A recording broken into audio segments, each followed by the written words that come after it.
Þá höldum við áfram hérna í föstudagsþættinum og nú komum að því að tala við hann Oddbjarna sem að við höfum gert ýmislegt ævina og það nýjasta að þú ert orðinn prestur.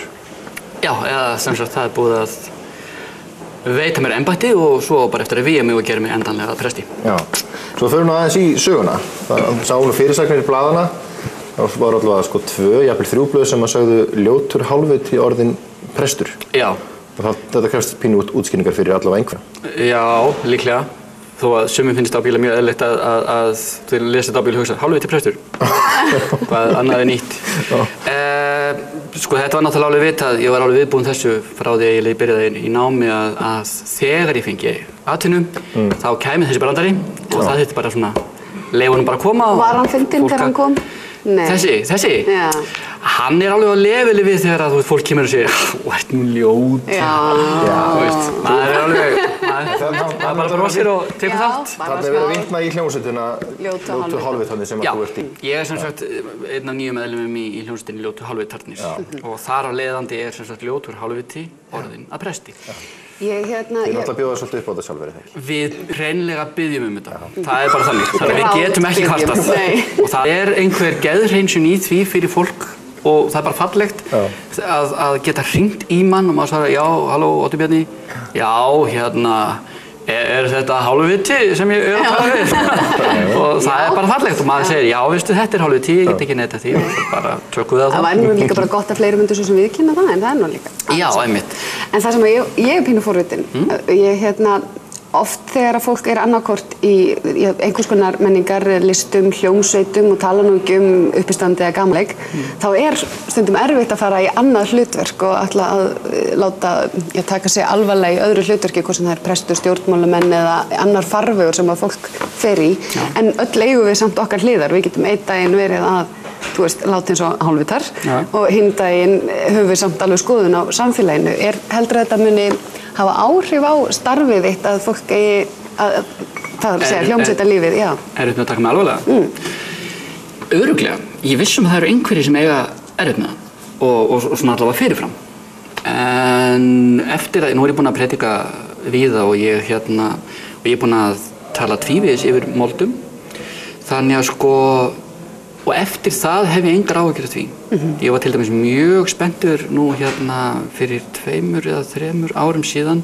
Það er kona á Húsavík sem var sem sagt svona tengd fjölskyldu Margrétar, konuna minnar. Þannig að dóttir þessar konu beðið mig að skrifa minningarorðin og hvort ég sé til að flytja þau í kirkjunni. Og ég var alveg til í það, gerði það og ég var mjög þetta var náttúrulega gríðarlegt challenge en líka var ég alltaf spenntur að sjá hvernig húsvíkingar tækju þessu.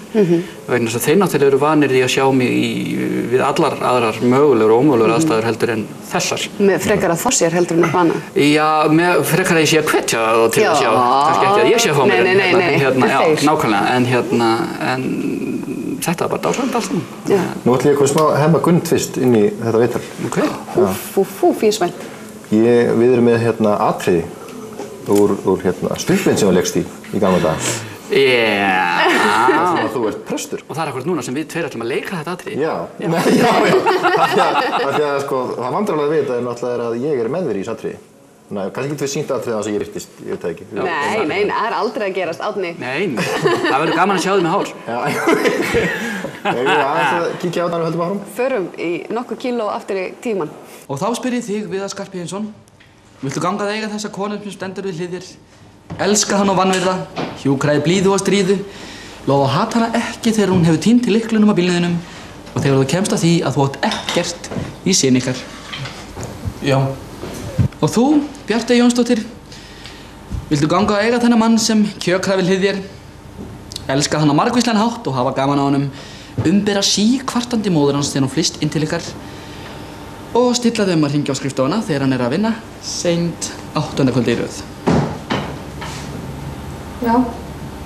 Þið eru kjarkmikið fólk og nú lýsi ég ykkur hringarnir. Brói, hringarnir. Hæ? Hringarnir. Já.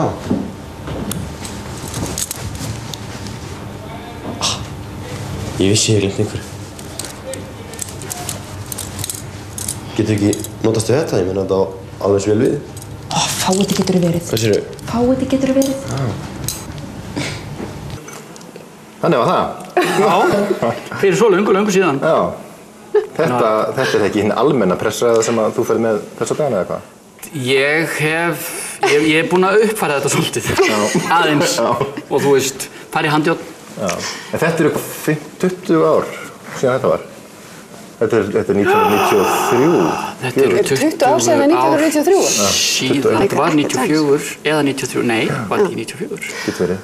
Þetta er allavega 20 ár. Varstu þá farin að hugsa að verða prestur? Já. Nei, enginn sem umgekkst mig árið 1993 eða 1994 hefði sagt, já, Oddur, jú, prestur. En samt sem áður, þú skrifaðir handritið á þessari stuttmynd og þú svona eiginlega setur sjálf þig í nýta hlutverk. Já, klálega. Tilviljun? Ég held ekki. Þannig að undirmeðsundin var kannski farin að hugsa þetta. Já, astmósið, þarna, fyrsta varðan. Já. Svo sagði amma alltaf þegar ég var lítill að ég er prestur. Þetta er eitthvað svo leiðis. En hvers vegna ákvaðstu að verða prestur? Það eru rosalega margar ástæður fyrir því, í sjálfu sér sko. Ég meina, þetta er ekki það að ég hafi verið staddur á krossgötum árið fyrir einhverju hugljómun eða einhverju slíku sko. Ég meina, nú er það þannig að ég er ekki KFUM eða eitthvað slíkt. Ég kem frá mjög venjulegri íslenskri fjölskyldu þar sem að mútt var svona eins kirkjurekin og hún gat. Pappa var alveg hjartana saman þó hann þyrfti aldrei að tala við prest. Þetta er frekar óþarfa skepnur. Þannig að, en ég hef alltaf verið trúaður og ég tala heilmikið við Guð, aðalega þó í bílnum.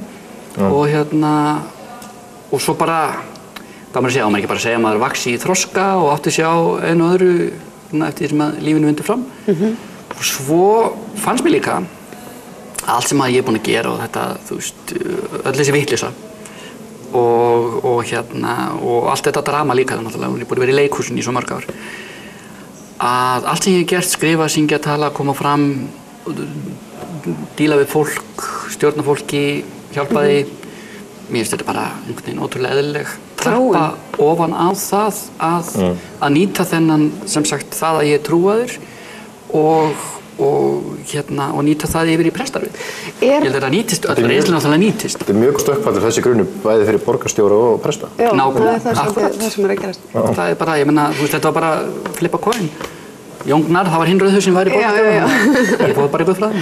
En hvernig upplifur þróun þjóðkirkjunnar í dag? Sérðu það allan þegar maður horfir á hana utanfrá að þá virðist vera einhvers konar þróun þar sem að er allan að hluta af þjóðkirkjunni og prestunum og einhvern veginn að reyna að mæta þróuninni í samfélaginu. Hvar ertu staddur í?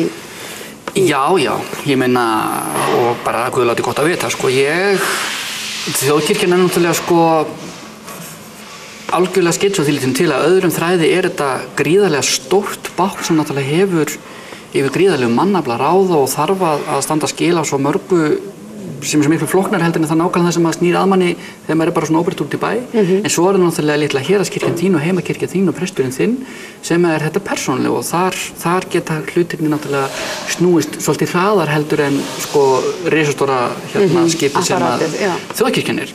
Hins vegar það náttúrulega auðvitað með sko líka bara kynslóðabreyting. Þetta er ekki bara sko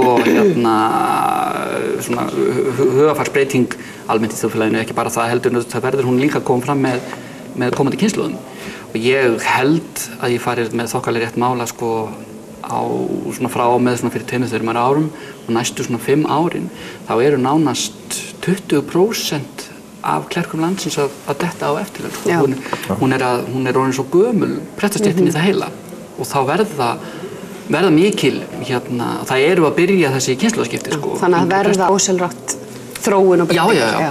En ég meina svo náttúrulega, þú veist, innan allara kynslóða náttúrulega eru bæði sko frjálslynd apparöt og sko afturhaldssekir, þannig að Og hvort er þú? Ég er ekki afturhaldssekir. Lokaspurningin, ætlarðu að halda áfram að leika og syngja meðfram þessu starfi? Með hálfvitum? Já, bara yfir höfuðið. Sjónvarpi, sviði, hvað sem er? Bara eftir því sem að ég mögulega hef tækifæri til og ég get, þá mun ég klárlega að gera það. Ég meina, þetta er bara partur af því sem ég er.